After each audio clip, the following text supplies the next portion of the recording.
my job as a dad is to get them ready from the time they're very little all the way until they're out of my house, to get them ready to go out and engage with a world that may or may not love them, may or may not support them, but they can be the highest and best. I need a moment.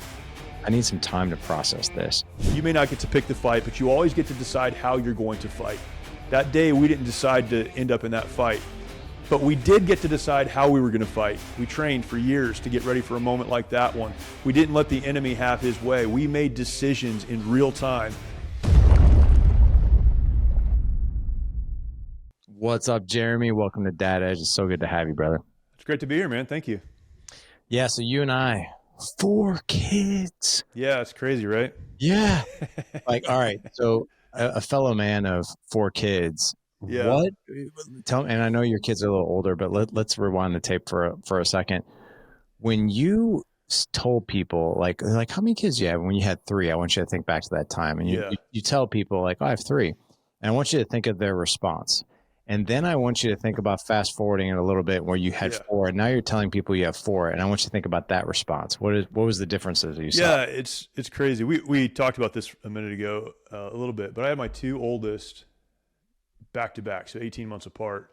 And then there's a 7-year gap. So then we had our second 2 18 months apart, right? So we had this it's like the ideal life. You've got 2 kids, you've got 2 seats in the back of your car, you can drive anything, people get it, it makes sense.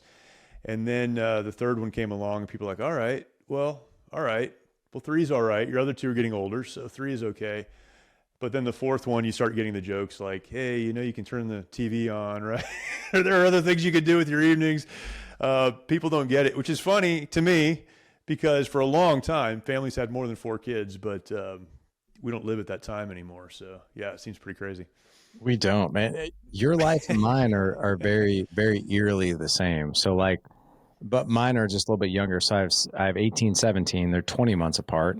Okay. And then there was a 6-year gap, and then we had my 3rd, and then 22 months later we have my 4th. Yeah. So we call them did you ever call them the bigs and the littles? No, I always say I have 2 families because people will ask me that, right? They'll be like, oh, hey, is this your second marriage? Like, first of all, no one would marry me a second time, right? Like I get one shot at this thing, people that know me. And second, my kids look exactly the same. I mean, there's my oldest is my daughter, then a son, and then a daughter and a son, and they just look like identical versions of each other. So, yeah, oh my gosh, that's like wild. My second family. Yeah. That's wild. Yeah, I had to ask about the difference between the responses of the 3rd and the 4th because I noticed big time, when you told people 3, oh, wow, cool. Yeah. And you told people 4, they're like, wow. But here's the funny thing too, is when you tell them you have 4 boys, they're like, whoa. They almost get this look of absolute shock and disgust. Why would you do that to yourself? Well, we didn't really choose it, but thank you. Yeah. I just tell people, I actually had one guy, no kidding around. I still remember his name, Phil. He used to work for me. And this is when I was in medical device sales. And instead of saying wow, he said, well, why? Why would you do that? And I just joked. I was like, I don't know, man. My wife's hot. I can't keep my wife. People always ask me, why do you have so many kids? Because I like my wife. I mean, there is zero other reason, right? That's exactly how it shakes out. Yeah. It's funny. We're recording today. Last night, as we record, was a Super Bowl. So I was at a friend's house, and he's much younger than me, and he has 4 little kids. And I was sitting on the couch last night thinking, this is nuts. 4 kids really is a lot. It feels like a lot when they're yours, but when you're removed from that, it's there's a lot of kids around here. It's so the 2 older ones, are they out of the house? Yeah, my oldest is an accountant of all things. So she lives about 40 minutes from us. My son is a police officer, is married, expecting his first. So yeah, we're going to be grandparents pretty quick. You're going to be a grandpa. Yeah, it's hard to believe. You don't look like a grandpa to me. I have been saying the worst thing about being a grandfather is being married to a grandmother, which my wife loves that joke when I say it. I think it's funny. She doesn't think it's as funny. Yeah, man, it comes quick. You wake up, you're like, wait a second, we're going to have grandkids. How did that happen? With comments like that, I'm sure you're not going to have a 5th. Right. Well, we're past that childbearing age. So. Oh my God. That's great. One of my best friends, man, he's our age. He's like my best friend from high school. His oldest son, or I'm sorry, his second oldest son, he had a bit of an oops in college. So he's got a 25-year-old, but he's also got a 21-year-old, and he recently became a grandpa. Like, Wow. so his son Yeah, yeah, yeah. his son is actually a Marine, Yeah. uh, out of basic training, met the woman of his dreams, Yeah. and they got married, had their first kid, and I'm like, holy crap, dude, you're my first buddy who's like a grandpa. Like, Man, how did it it's a happen? weird stage of life. It's a weird Yeah, man. stage of life. But well, let's obviously rewind the tape here and let's get Sure. started. So, um, former, retired Marine, pastor. I know your faith is a big deal to you. You work with our buddy Chad Robichaux Yep. over at Mighty Oaks. I love that guy. He's been on the podcast a couple of times. Yep. I would just love to hear what was your childhood like growing Yeah. up? Yeah, I had a great childhood. We work with a lot of folks who are struggling as adults and struggling because of their military service and that kind of thing. And man, I've heard thousands of stories of broken homes, but that wasn't mine. My parents worked very, very hard. My dad actually was a pastor, and he he was starting a church when I was pretty young and into my teen years, and so he would work nights and then come home and do the work of being a pastor and those kind of things. My mom worked full time to keep us going, but loved us, took care of us, supplied everything we possibly want growing up. You don't know how good you have it until you get out of your house, and get some perspective, I guess. But yeah, but one thing I learned, kind of watching that, faith has always been important to me. I think early on because it was important to my parents, but I knew watching them do that, the grind of what they were involved in ministry and, with the church and the rest of it, that was just not what I wanted to invest my life in. I didn't think that's what I was wired for. And early on, when I was a young teenager, made the decision to go into the military. Kind of the only military people in my life were Marines. The people that I knew that had been in the military or were in the military were Marines. And so started pointing my life toward that when I was about 14. My parents, although didn't serve in the military, don't really have a military family, were very patriotic and very much about service to others and service to the community. And so, this was the mid 80s. Life was a little bit different. Culture was a little bit different. The military was different, but my dad was just, hey, do what you think you are supposed to do. And that's a great way to serve and give back. And so they were for it. But yeah, great childhood, a lot of support from my parents, and still my dad would be my closest mentor. Doesn't speak to what he is to me, right? But he's the one I go to when I'm struggling and have questions and hard things going on in my life. So still very involved in my life. Wow. What was it about your dad that made him that go-to for you? Man, we talk about integrity and we try to tell people what that looks like and how they can have integrity and character and all of these qualities that we discuss. But growing up, my dad never said anything about integrity or character or hard work to me. I mean, we didn't have those conversations, but he was a man of high integrity and high character. He worked very, very hard. He always did, and not perfect, right? But always did what was best. It wasn't a question of what's easiest or what's the most expedient. It was always what's best. What's the right thing in this situation? How should we handle this based on what's best for everyone or what's best for our family or what needs to be done? He served other people selflessly. People have different ideas about ministry and what that looks like. And there are a lot of bad people in ministry out there that have given the whole kind of ministry world and church world a bad name, I think, in a lot of regards. But most churches and most pastors, most churches are very small communities. Ours was. My dad was a pastor. He pastored, 100 people or whatever.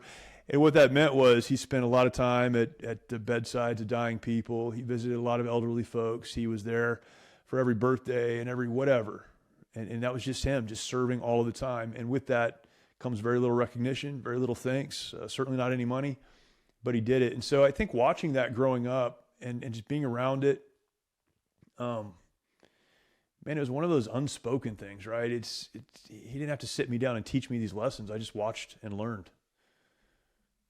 So he's like, I'm not going to tell you, I'm going to show you. Yeah, and he did. And there were times, where he'd pull me aside because I get upset at something or I have a bad, game or whatever. And he'd pull me aside and tell me how it should be because my behavior was off. He certainly didn't mind wading into whatever I was doing wrong. But he was not a big, like, hey, you need to have integrity, and here are the 4 steps, or this is what character looks like, and let's sit down and read this book together. Nothing wrong with that. I do that with my boys. But he just lived it, and I don't think he had time for all the other stuff. He just lived it and was so consistent. And you know, they talk about things being better caught than taught, right? yeah, And that was exactly kind of the life I grew up in. and he's still with us. He is, Yeah. yeah. Texted me a couple times this morning, just telling me what's going on, and checks in on me all the time. There are things that will go on in my life that he hears about that I don't reach out to him about, and he'll call me like, hey man, I'm just, praying for you, thinking about you if you want to talk. Other times I'm completely over my head, and I'll call him and he'll, walk me through. So yeah, he has remained throughout my life, that kind of steady guiding voice. Man, can I share something personal with you? Yeah. What you just shared. First of all, I really appreciate you sharing that. Yeah. So many guys out there would love to be in your dad's shoes. In other words, having a son who's 48 years old, who still is that much in his life, and that's what his dad meant to him, right? My son and I, my oldest son and I, went to Kansas City this past weekend for a wrestling tournament, and we ended up staying Saturday and Sunday, and we just spent time together. And then the drive home was 3.5 hours, and we played Ask Me Anything. And so I told him, I was like, no questions off the table. And then, and I'll ask you questions too, and you can decide whether or not to answer them. But he asked me, so your dad to you is what my grandpa was to me. My grandpa passed away in 1998, and me and my son had this conversation, almost scary to the exact same tone and words that how you described your dad, like with the integrity. I was like, my grandpa never sat down and had talks with me. He just lived his life, and I just watched. Yeah. And I told him, though, my son asked me, he's like, is there anything that you regret about that? I was like, yeah. I was like, I lost my grandpa at 23 years old. And I'm sorry, at 23 years old. And I wish I had the opportunity to have more direct conversations with him about those things. And so being able to ask him, what place does he operate from? Like all this stuff I've seen, like, how did he learn that? What does that mean to him? Like all these things. And I was like, I wish I would have had that conversation. Have you ever had this conversation with your dad? Yeah. And I've been, like you mentioned, I've been blessed to go through a lot of my life. I'm almost 50. So to go through a lot of my life with my dad. So I've had opportunities to have those conversations. And looking back, so, he pastored for a long time. He did some other things. He's been out of ministry for a long time. And so I've had, because of what I've done in my life and knowing that I'm in a similar situation to what maybe he was 30 years ago, right? I could ask him, how did you make those decisions? Or I saw this and it didn't really register with me when I was a teenager or a young adult, but now I'm dealing with something similar. How did you process that? How did you get to the other side of that? And he's helped me so much with that. What's been interesting with my older kids has been how he's helped me think about them. How so? So, my kids are getting older. Our relationship with them is changing. I've been very close to my kids as they've grown up, but now they're living their own lives. So I'm trying to let them live their life, but still be involved, still try to encourage them. But it's a lot more kind of that mentor relationship than it is directive, right? Like I can't hold anything over them or discipline them. And so there are times that my adult kids will do things I don't necessarily like or even understand, and I'll get frustrated with that. And I think back to other things that I did when I was their age. And then my dad speaks into that. He's like, look, here's how you need to think about this. Here's how I wish I had thought about it, or what I wish I had done when you guys were going through those things. And so, yeah, I've had, and you're absolutely right. It's been very unique, and I'm very blessed, and I know that, to be able to have those conversations with him. And a lot of what I do for me as I record media, as I write and do the things I do, is in hopes that I can leave something like that behind for other people. People always ask, why do you do podcasting, and why do you do this and why do you do that? My first answer is always so that sometime when I'm gone, my kids will find that stuff and hopefully be able to gain some knowledge that they can use in their lives. And that's what my dad has done for me consistently throughout my life. That is so cool, man. Your faith journey, I'm curious about that. Yeah. When you were growing up, I was actually just talking about this with another podcast guest, that when you are brought up in an environment where, you know, faith was a big focus, you know, Yeah. the kids can sometimes go in one of two directions. They'll either run as fast as they can Yeah. from it, or they'll run to it. Right. And it sounds like you really ran to it. Was growing up, was that always the case, or was there a way that maybe your family made that faith walk like super appealing and attractive to you? Yeah. I mean, not to keep going back to the same thing, but I believe that one of the reasons kids that grow up in ministry homes run away from that often, I can't speak to every case, but often, is because what they see in a public place from their parents is not what they see in a private place from their parents. And so they hear mom and dad saying, you know, this is how you should live, and this is what you should do, and this is how you should interact with your kids and in your family and with each other. But behind the scenes, where the kids are very present, they see something very different lived out. And so that faith message becomes very hypocritical, and it's really not real. It's not real to them, so why should it be real to me? I think often that's the case. Not every time. I mean, some parents are as sincere as they can be, and kids make decisions, right? But often that's the case. And I think the home that I grew up in, faith was always present. It was something that was talked about all of the time, but it was also something that was lived out. I didn't see anything different between what my dad said on Sunday morning and how he lived that out the rest of the week. I saw how important that was to my mom, that she was willing to work a full-time job so that my dad could do the work that he felt called to in the church. And so I think that authenticity from them allowed me to at least view faith from an authentic place. What's interesting is, as I grew up, you know, as a Christian, I would say I became a Christian very young. I made a decision to, you know, follow Christ young. But there was a time in my adult years, you know, my young adult years, I mean, in Iraq, where that faith went from being something that I believed and really did believe and sincerely held on to. But there was a moment where it became actionable for me. Like, okay, this is something I'm going to pursue because I believe it's the right thing. It's not my parents' faith. It's not my, you know, what I was raised in, but this is what I believe to be true, and I'm going to pursue this. And so I never walked away or ran away from God. I don't believe that, but I certainly didn't care as much about faith as I did a whole lot of other things. And I had to have that moment where I'm like, no, this is real for me. And this is what I'm going to pursue in my life. I love that. What was it that made it very real and made you want to pursue it? Do you remember something significant? Yeah, I mean, there was a moment, right? And I think there were a lot of things that led up to it, but there was a moment, and I tell the story a lot of getting caught in an ambush on a bridge. I tell the story a lot. It's the March or Die story, which is kind of the name of my podcast and book. And march or die, right? You have to make a decision. You're going to stay where you are and die, or you're going to march. There's an ambush. A lot of bad things happened. Should have died. I mean, there's no question in my mind. And got to the other side of that. And I remember for the first time in my life, so now I'm 25 years old, right? I was raised in a Christian home, all the stuff we just talked about. 25 years old, and I'm standing on this road after this crazy thing that just happened. And I remember thinking for the very first time, I'm not God.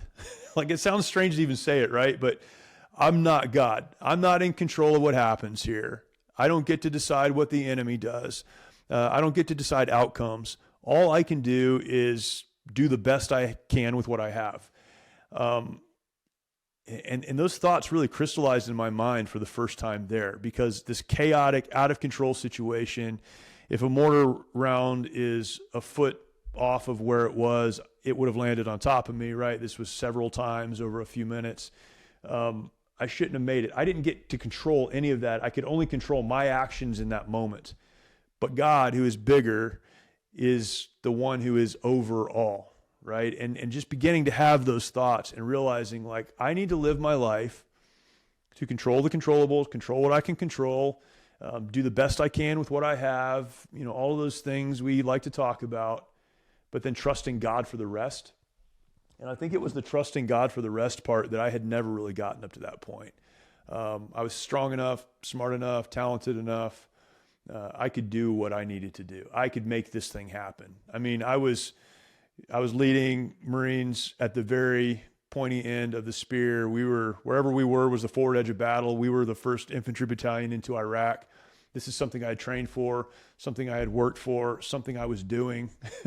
And I mean, there's a lot of hubris that comes with that, right? Like, I can do this. And then in one real moment, it was like, no, you're here to do a job. You need to do what you can do, but you're not God. But there is a God, and you need to learn to follow him. So, yeah, I think, again, a lot of thoughts, conversations, a lot of things leading up to that. But that was kind of where it all crystallized for me in that moment. So going back to that, you said march or die. Yeah. Right. Yeah. Okay. Going back to that situation where, and I'm sorry, I don't know the details of that. That's all right. I'm happy to tell you. Would you mind? No, I was just joking, but I will tell you the story if you want to hear it. Okay. I would love to hear it if you're okay with that. Yeah. Okay. Yeah. And it's a story I tell often, but, and this is where, the principles that I've kind of distilled for moving forward when your life is falling apart, right? We had talked about that a little bit before we started. It comes from this event. This was, so it's crazy because a lot of things happened in Iraq. We were part of the push, right? The berm was breached between Kuwait and Iraq, and we pushed through, secured the southern objective of the first salvo in Iraq, first KIA of the war was one of our lieutenants. I mean, a lot of crazy stuff happened. We'd end up in Baghdad on April 10th. The Battle of Baghdad had over 100 casualties, crazy firefight. I mean, immense. But this thing at the bridge, like, has profoundly impacted my life, in part because of what I just told you about kind of my understanding of, my place in the world. But principles for moving forward. So the idea of march or die came from that moment. We had a motto in one of our units. It was march or die, right? It's like move forward or stay where you are and die. It's real simple. It's real military-y, right? March or die. But we made our way to this bridge. We were supposed to secure this bridge, and we made our way there in the middle of the day because there wasn't supposed to be an enemy force there. So I'm navigating our battalion. Our battalion's about 1,200 Marines. I'm navigating for the battalion. I've got my unit. So the hardback Humvees, heavy machine guns, those are my Marines. We're making our way to secure this bridge so other units can pass across. Very, very simple mission. But as we came kind of into the straightaway toward the bridge, mortar rounds started to fall, and we started to receive not only mortar fire, but machine gun fire. So, they're wrong, right? There was an enemy presence, and it turned out to be a pretty big enemy presence on that bridge. Dealt with the machine gun position on the near side of the bridge, but the mortar rounds were still falling. We had to deal with those. Couldn't see them. So even though I was supposed to stay on the near side of the bridge, I took our Marines to the top of the bridge. So 8 vehicles, including my own, moved to the top of the bridge. When we got up there, the mortar rounds had that as a pre-planned target, or the mortar positions had that as a pre-planned target. So those mortar rounds now that were kind of falling sporadically on the road were falling around our position. So I've got eight vehicles on top, and those mortar rounds are falling basically between vehicles, between Marines who are standing there trying to engage these mortar positions. There's an anti-aircraft, old Soviet era, it's called a ZSU-23-2, or a -4, 4-barrel anti-aircraft gun. On the other side of the berm, old school, but big enough to take care of us. And so it starts spinning our direction. So we've got that thing coming at us. We've got these mortar rounds falling. I'm screaming into my handset, trying to get help from the back of our column. And, weird things that you think, that motto came into my mind, march or die. Like, we don't have a choice. We can stay here and die because that's what's going to happen. Or we can just get out of here. We can march. We can move. And I had read that on the back of a T-shirt like years before, right? But in that moment, it's like, these are the choices. March or die. This is why that motto exists. We dealt with that machine gun position, or that anti-aircraft position. We got off the bridge, and it did hit those mortar positions and neutralize that environment, I guess, and the shooting stopped. Super chaotic, super crazy, and there's no reason we should have lived through that. So that's where that principle came from. And what it means to me, though, is when life is exploding around you, when it feels like the mortar rounds are falling, your life is falling apart, whatever's happening, you're overwhelmed. We think that there are 1,000 different things we can do. Like right now, there's 1,000 different things. Maybe I should do this. Maybe I should do that. Maybe I should do something else. Fundamentally, there really are only two decisions you can make. You can stay where you are in the fight and die, right? You can stay right there, let the enemy have his way and die. And now I try to clarify, this is not, hopefully, the physical kind of death, but the emotional, relational, spiritual, whatever, all those other areas of our lives. Giving up is death. If you're not moving forward with purpose, then you're dead. There's no alternative. So the alternative then to death is to march. Put one foot in front of the other, keep moving forward, get out of the kill zone, get to a place where you can better impact the enemy and continue the fight. And again, a combat lesson, but one that is, I mean, I think about it every single day. I've taught it, and the principles are you find yourself, or the biggest fights in your life are the ones you never saw coming, right? We didn't see that fight coming. So here we are. And then understanding that some people are so overwhelmed with the unexpected that they become the lifelong victims of a one-time event. That unexpected thing comes into our life. It was so unexpected. Now that our whole life is going to be overshadowed by that, right? And so we've got to know that the big fights are the ones you didn't plan for. They're coming. Just know they're coming. And even though you didn't plan for them, this is the second lesson, you may not get to pick the fight, but you always get to decide how you're going to fight. That day, we didn't decide to end up in that fight, but we did get to decide how we were going to fight. We trained for years to get ready for a moment like that one. We didn't let the enemy have his way. We made decisions in real time about how we were going to deal with that enemy on that objective. You get to decide how to fight. No one takes that away from you. The next lesson, though, is that things change. And often we like to dig our heels in and say, this is where I am, and this is all that's going to happen. That day, we had to move on top of the bridge because the situation, the battlefield was changing around us. And the line or the quote is, success in any area of life is directly connected to how well we handle unexpected change. You being able to adjust to a changing situation is going to determine whether or not you find success. On top of the bridge, we changed, but we were still in a bad situation. That's when you need to march or die.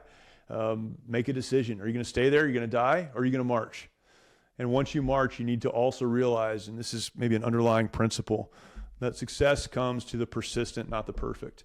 That day, we didn't win because we were perfect. We won because we kept moving forward. And when you think about the various things that can happen in our lives, and all of us live different lives, but all of us can relate to feeling like we're standing on top of a bridge getting bombed by an enemy we can't see. Man, maybe you didn't put yourself there. Maybe you did. Doesn't matter. How you got there is far less important than what you do next. You get to decide how you're going to fight. And when you make that decision, you need to start moving. Don't stay where you are.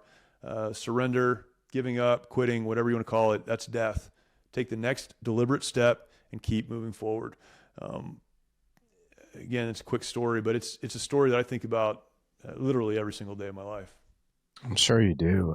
I'm curious as to if you were to really encapsulate this into your everyday life as a father, as a provider, as a husband, how has that impacted how you take action?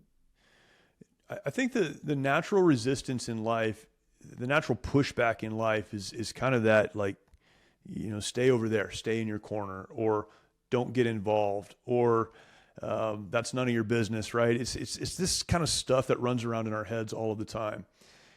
And so part of it is ownership. I need to understand what is my world, what I do have a responsibility for. Certainly my family, my children, part of my family, my work environment, those things. So I need to be clear on my priorities. But once I'm clear on my priorities, then I need to be committed to continuing to move forward. My wife and I just had a conversation about child rearing, right? We look at raising kids a little bit different.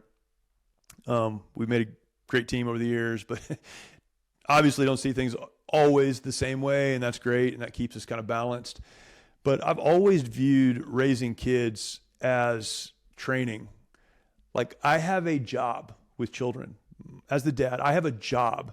My job is not to have friends. My job is not to mold them into some image that I want them to bear later on in life or to do what I want them to do. My job as a dad is to equip them to be, I would say, all that God called and created them to be.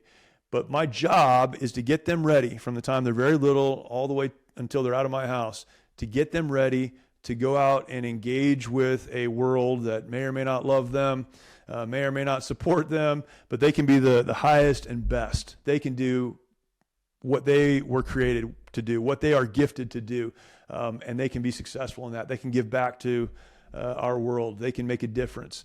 That's my job. And so when I think about, that story and this idea of march or die or whatever, there's so much resistance to that, specific to parenting. Like, hey, just let your kids live their lives and let them be happy and let them do all those things. I want my kids to live their lives and I want them to be happy. This isn't about micromanaging them or ruling over them. But as a coach, it's my job to stay engaged with them so that I can help them become the person that really they need to grow into. That's one simple example. I mean, with my spouse, my wife, we've been married 26, almost 27 years. Man, there are a lot of reasons to walk away from a marriage. I mean, if we're just being honest, right? Like we all have those moments at some point where we're like, yeah, it'd be easier just to say, forget it. Or a lot of guys do this, to stay in a marriage and say, forget it. That's death, man. Like you've stopped moving forward. You're not growing in that relationship. You're not trying to, to develop in that relationship. You're not taking those steps. Why? Because it got too hard. Well, that's not life. That's not moving forward. Figure it out. And if there are problems, get help and do the things you need to do, but continue to grow and develop in that relationship. And then we could carry this through all the other areas of life. But I think principally, at least for me, it's kind of this like, don't give up, don't quit, but it's a little more actionable because it's not really about just grinding it out, although sometimes grinding it out is necessary. It's about saying, I can live or I can die.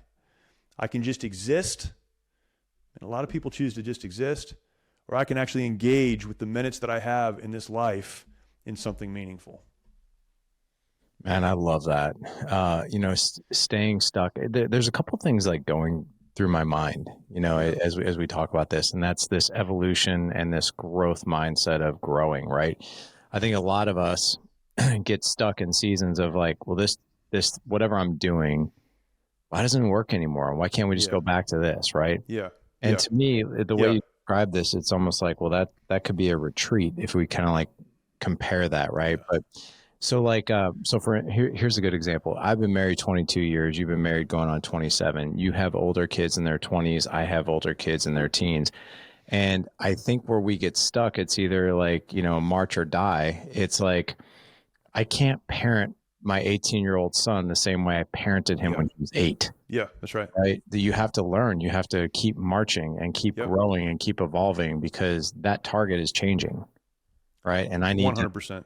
And I need to arm myself with the right tactical skills in order to guide him the best way possible, because the rules aren't the same anymore. The dynamics are different, and I think you'll agree too, is that the first 3 years of marriage is much different than the first decade. 100%. Yeah. 100%. And the first decade is different than the second. And you have to grow and evolve, right? And people that don't realize that's where they dig their heels in, right? And they say, all right, my kids, I'm going to keep them at this age, or I'm just going to mourn. Like they're growing, they're getting older, they don't need me as much anymore, so I'm just going to mourn. And I'm going to try to over-control them because when they were little, that's how I had to parent them. You're going to destroy them, and you're going to destroy your relationship with them because things are changing as they should. It's natural. And you need to evolve, you need to adjust with that. Marriage is a huge one. I do a lot of marriage counseling, and talking to folks that have been married for a while, and they say, why isn't it like it was? Yeah. He's not treating me the way he used to, or she's not treating me the way that she used to. And I can go through a laundry list of practical reasons.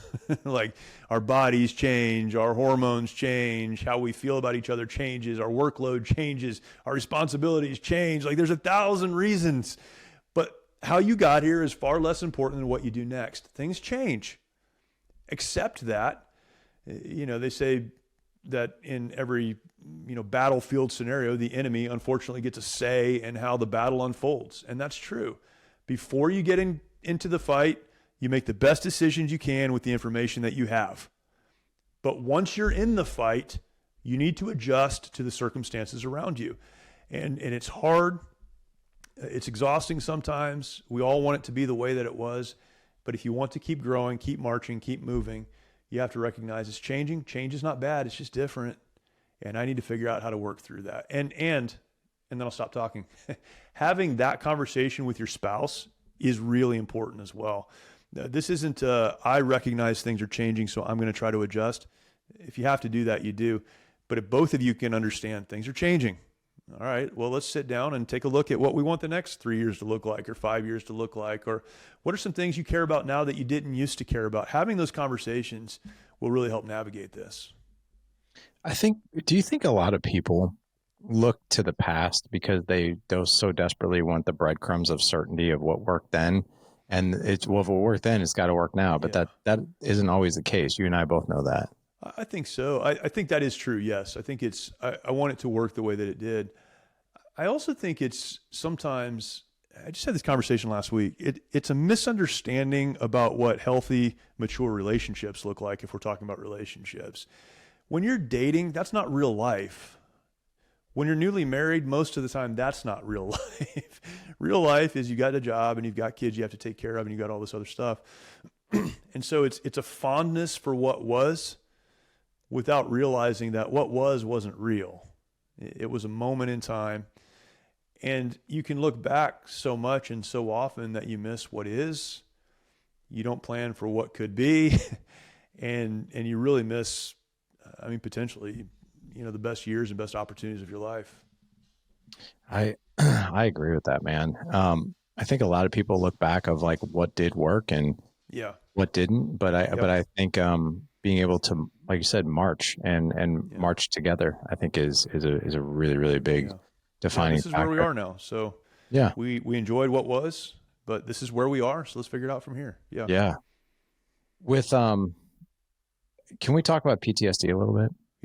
Yeah. So, and we don't even necessarily have to talk about PTSD, but I think it's understanding stress and how we can be very reactionary with it as human beings. We can panic, and then we can also be very, very responsive with it. But it's also dealing with, the 10,000 things and overwhelming things that guys deal with. And I don't think that, I think stress is individualistic. And, what's really big and, audacious to somebody is like, that's not really that big of a deal to other people. But as far as like how you've been able to teach men how to deal with obstacles and adversity and stress and overwhelm, do some of the same rules apply as far as someone dealing with PTSD as they do with just everyday stress? Yeah, I think so. When we're talking about, PTSD in particular, that's a clinical diagnosis. And so it has some elements to it that wouldn't be present maybe in everyday stressors. But how we respond to what's happening is really the fundamental question. Again, how you got here is less important than what you do next. When we talk about post-trauma stress, we're talking about a response that, your brain and your body they onboard to some traumatic event that happened. And, I won't spend a lot of time breaking this down, but it's a natural response. So there is a built-in kind of fail-safe when you experience something very traumatic, something very dangerous, something potentially deadly. Your brain stores that information. Your body understands what it felt like to be in that moment. And the reason it stores that information is so that if you find yourself in a similar situation down the road, I don't have to go through the thought process of figuring out, is this dangerous and what should I do? Your brain has that information stored, and so it kicks it in. Hey, last time we were here, this happened, and this is what you need to do. So you get the cold sweats, right? And maybe you get that nervous feeling in your stomach. Maybe, and for a lot of people, particularly coming out of a combat environment, it's almost an anger, because it's this heightened awareness, it's this urgency, it has to happen right now. Well, why? Well, because last time we were here, somebody died. Well, now my daughter's trying to put her shoes on and just isn't doing a good job, right? So this isn't the same situation. And so it's understanding that. And I think someone that's been through trauma has to realize I don't love the word triggers, but what triggers those responses, what pushes them into those places, and really manage that. So stay away from places that cause that problem. But yes, to your point, fundamentally dealing with the stresses and dealing with the difficulties, the challenges, and the overwhelm of life, it's the same. Maybe you have a trauma response to something that is over the top. Well, you still need to step back, get some perspective, and understand, I may not have put myself here, but here I am. I didn't control this situation, but I get to control how I respond to this situation. Sometimes I'll tell people that there is no excuse for bad behavior, right? There may be a reason for your bad behavior, but there's no excuse for it. Don't blame your circumstance for the bad behavior in your life, for the bad way that you're responding to what's happening. Whether that's because of trauma or just because you're overworked and life is a little out of control right now. It doesn't matter. How you got here doesn't matter. Now we need to fix how you got here so you don't get here again. But right now, that's not what matters. What matters is what you do next. You get to decide how you're going to fight. No one gets to take that away from you. And so yeah, whatever stress brought that on, I need to realize I'm in control here. I need to adjust to a situation that is changing. I don't need to dig my heels in. And I need to make the decision. I'm going to continue to march, move forward, positive direction. I'm not going to give up. I'm not going to step back, and I'm just going to be consistent. So there are a lot of things that can certainly heighten a response, for sure. But how you respond to the stress of life is probably not any different. Is there a way that, so I'm putting myself in situations where, you get stressed, like there's an emotional response, reaction, right? Yeah. Could be a variety of different emotions, but what I think a lot of people get tripped up on, and you correct me if I'm wrong, you're the expert in this, is that we tend to start filtering our decision and next steps through a heightened emotional state and very little logic. Is that accurate? Yeah. Okay. 100%. Yes. Okay. So obviously it's more sensible to try to make sense of what is the logical next step, not as the reactionary emotional one. Is that right? Yeah. Emotions do not always equal truth. Yes. Okay. So is there something that you do or teach that in those moments you're just like, maybe your visceral reaction is to get angry or to get fearful or to just I just want to react right now. Is there something that you do or that you teach in order for men to be like, hey, let's put a stop to that for a second? Yeah. Let's respond. Let's not react. And what's the insert there? Yeah. I mean, it's different for everyone. Often we know what situations or circumstances are going to set us off. So let's avoid those, right? And we give the silly example of if you're struggling with alcohol and every day on your way home from work, you pass the liquor store that you used to go to every day to get liquor before you went home, drive a different way, right? Just remove the temptation. And I think that can be it for a lot of people is, hey, every time I, find myself in this situation, I make bad decisions. So I'm going to stay out of that situation. Sometimes we'll talk about something called replacement conditioning. So when I feel, this is where jiu-jitsu works for a lot of people or other exercise works for a lot of people, is when I start to feel this way, I start to feel anxious, I start to feel these feelings, there are things that I can go do to kind of blow off that steam that gets me out of that environment, that allows me to engage in something else so I can bring the emotion down. A lot of physical activity will help you do that, and I can begin to think rationally again. Sometimes it's just having the self-awareness, and this is really hard, but having the self-awareness to go, I am not in a good place right now to make a decision. I'm not in a good place right now to deal with this situation. So I need to step back from that. I'll talk to couples often and say, look, if you're in the middle of a fight, that's the wrong time to decide what you're going to do with the rest of your life and in your relationship, and that you need to take some time. This isn't separation, but go away for an hour when you calm down and you can sit down, maybe even sit down in a public place. So you're not in a private room anymore. You're not going to scream at each other, knock tables over in Starbucks, right? So take some time, come back together, sit in a public place, and then you can begin to have a rational conversation. I think every person is different, but it begins with awareness. Okay, I need to know that when I'm in this situation, this happens, or I need to know what it feels like. So as I feel that coming on, hey, I need to take a minute. Your spouse can help a lot with this. Even letting your kids know, hey, this is something I need to just step back and get control of this, and then come back and we can have a conversation. I don't think there's any one thing. It's different for everyone. I would just caution, drugs, alcohol, and illicit behavior. Those aren't the answers. That's what a lot of people go back into. Those aren't the answers. Healthy outlets are always the best outlets. but maybe you just need to step back and go, hey, this is not okay. But yes, that disconnection between emotion and truth, how I feel does not always equal what's true. This is just how I feel, right? And if you are overly emotional for whatever reason, good or bad, that's not the time to make a real decision. I love that, man. I think that I think guys were wired to, we just need to solve it now, right Yeah, now, yeah, right? No matter yeah. what, just I right now. struggle with that a lot. Yes, Yeah. yes, And I think that there is, my wife and I recently had this conversation that when, trouble strikes us as a couple, or like we're dealing with something that's triggering, or we're dealing with a challenge, or we're dealing with a kid thing or whatever, is it's really okay that we don't have to solve all the world's problems in one conversation. that's right. And Yeah. there was even an opportunity. There was a conversation that we had on a date night, and my wife was, we went through a season a while back where we were just crazy insanely busy with these 4 kids and their 4 activities, and it was like Yes. we were scattered. It was like we were everywhere. Yeah. And it exhausted us a lot, and we were both kind of more trigger happy with our emotions and irritability and that kind of thing. And we went out on a date to sort of discuss this, and my wife and I asked her, I was like, hey, give me some feedback, like raw feedback on what you've experienced with me and that. And my wife did.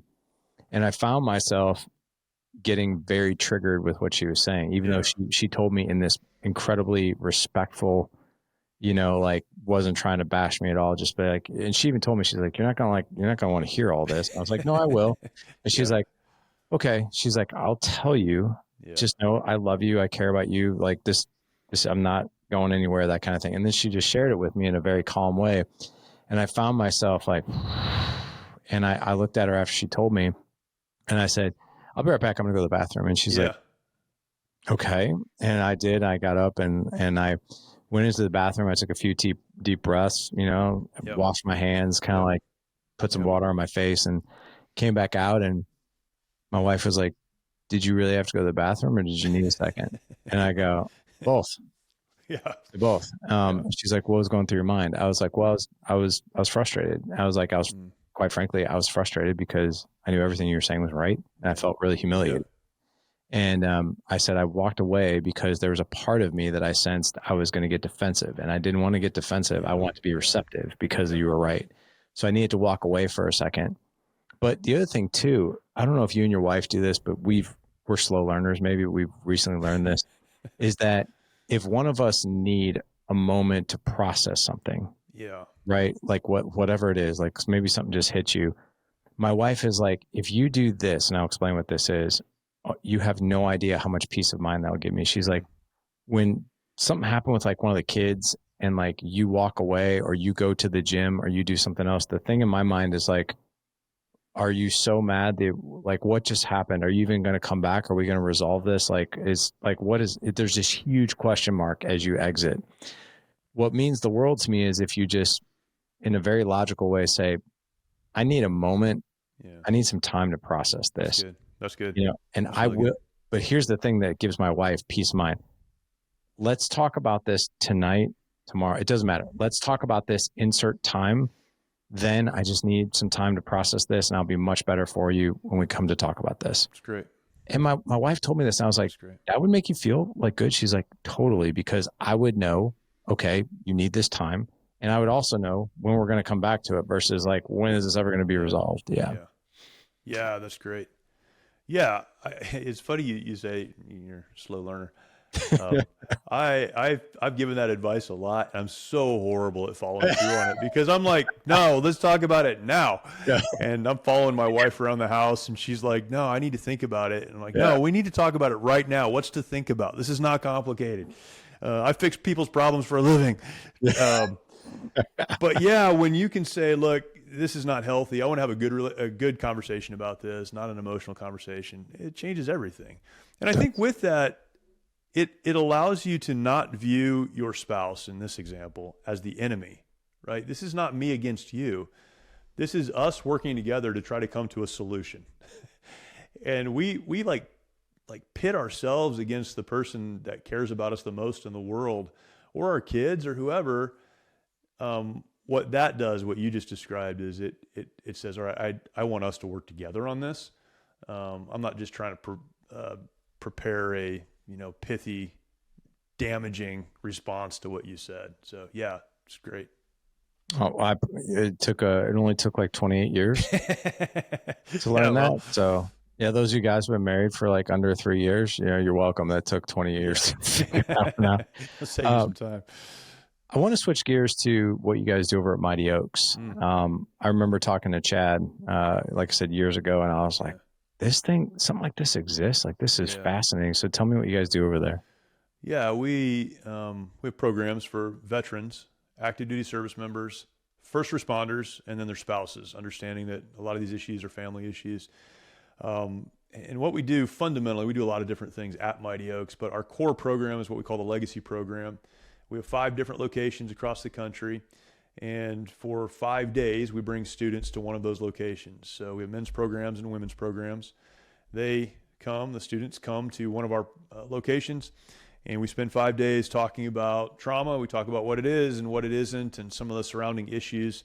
But more than anything, for 5 days, we really talk about how one can move forward in their life in spite of what's happened back there, right? In spite of what you may have experienced in combat, or for a lot of people, it's not combat, it's childhood, it's other things that they've experienced that they then brought into the military or into their work as a first responder. And so we talk about how to move forward. Our classes, our sessions are led by other veterans, service members, first responders who have been through our program, that have come through a long training process. So it's very much peer-to-peer. It's non-clinical. We're faith-focused. So, people have access to clinical programs, and those are great. But we take the approach that you need to have the right foundation, a foundation of faith, understanding who God is and how he created you, and the fact that there is a purpose, there is hope, there is design beyond this stuff that we're struggling with right now. So it's super simple, but it's super powerful. And then after that 5 days, we have a very robust aftercare program. We'll walk out whatever needs to happen next. If it's counseling, if it's, whatever it is, every situation is different, but we have mentors that help the graduates of that 5-day program get to the places they need for individual or very specific help in their lives. And so, yeah, we've had almost 7,000 graduates come through one of those week-long programs this year. So it's exponential, right? This year we had almost 1,000. It was 950 something come through a week-long program. And then we do a lot of speaking on bases. We do speaking in other conferences and venues, addressing the same issues, resilience and what it means to be resilient and how you can move forward in spite of what's happened in your life. So, yeah, it's, again, super simple. I mean, you talked to Chad, you talked to me. We're not, smart guys. We're just guys who struggled and figured some things out and are trying to help. I say guys, we have a great staff and we have a lot of good things going on, people making this happen. But we're just trying to show other people what's been shown to us over the years, and we've seen a lot of success. Cover the cost of travel, so there's no cost to get to the program. We cover the cost of the program. So if you're a veteran, active duty service member, first responder, or spouse, just go to our website, apply, and we'd love to have you. I didn't even want to ask because I remember Chad saying that the travel was covered and the program's covered, Yeah. and I was like, holy cow, are you serious? Like, all someone has to do is get there. That's it. And I didn't even want to ask that loaded question because I didn't know. It's been a couple of years since I talked to Chad, but the fact that you guys are still offering that, like, that's unbelievable, man. Yeah, it's crazy. It's a lot of work, first of all, but there are so many people. We talk about how America views the military. I know there are some people that don't view the military well. I don't know those people, but I guess they're out there. But man, there are so many people that just want our veterans, our service members, our first responders to get the help that they need. And so that is all done through private donations. And man, it's overwhelming to think about the care that people outside of our program have for those who have served and are serving, and really, frankly, the trust they give to us to take care of that. But yeah, it's pretty amazing. That's amazing, man. God bless you guys for doing that work. So many people need it. And it's so cool that you actually open this up to first responders too. Yeah. We've been working with first responders now for about 5 years, but the similarities and challenges, and we could talk a lot about that. I think there is a big difference between someone who has a traumatic event over there and someone who gets up every day and they're dealing with the traumas that are found in their community and in their work. But the issues, the challenges, the similarities are so close that we started working with first responders, integrating them into our other programs. Now we have a separate first responder program, and it's pretty awesome. Because we're not a clinical program, nothing goes into a service record book, nothing goes into your medical record, nothing goes back to your command or to your department. So for particularly police officers and firefighters, they can get help without being worried about it impacting their job. That's amazing. My oldest son is, so he's a senior in high school. He's gonna go get his EMT paramedic and then go to the fire academy. Awesome. And we had a really long talk actually this past weekend about things he'll see and experience. And I was like, there are fantastic resources out there, and do not ever be afraid to ask for help. That's when right. you're 100%. just mentally struggling. There's going to be like taboo around it. There's going to be like, but dude, never like raise your hand when things get really gnarly out there, Yeah, 100%. I mentioned my son's a police officer, and that's one of the things that gives me a little bit of comfort is that he's been kind of raised around this and he understands that, right? Like if you need help, ask for help. People want to help you and they're there for you, and you don't have to fight through this alone. Yeah, no kidding, man. I mean, and that's one of the biggest things I think too is the community aspect. It's one thing for a single person to ask for help, but once they get involved, get in that room with other people who are doing the same thing. I mean, that's got to be a really cool place to be. Yeah. That's good, man. Well, dude, this has been awesome. I want to make sure that anybody who wants to connect with you, maybe grab a copy of your book, apply to Mighty Oaks. Like, what is the best place for people to connect with you? Yeah, to find me, just use my name, Jeremy Stalnecker, on all the socials, and you'll find me. There aren't too many others out there, Jeremy Stalnecker, so you'll find me. But for Mighty Oaks, mightyoaksprograms.org, mightyoaksprograms.org, and you can find a place to apply if you're interested in applying. There are resources there. If maybe you're a family member and want to send some resources, some books, and some other stuff, all free downloads to people that you know and you care about. If you want to support in other ways, all of that is on that website. Very good. Well, guys, not to worry. We're going to have all the links in the show notes. Head on over to thedadedge.com/530 for the show. Again, thedadedge.com/530. Jeremy, from my heart to yours, man, I mean this. You guys over there in Mighty Oaks are doing God's work, my friend. I mean, like the people that you're helping, the things that you're doing. Thank you. Thank you so much for all you're doing. Well, thank you. And I appreciate the conversation. And again, for anyone listening, don't hesitate to reach out to us. If we can't help you, we probably know someone who can. So don't hesitate to reach out and let us engage that with you. I love that, man. Thank you. Thank you for that offer. And thank you for that reminding. So appreciate you.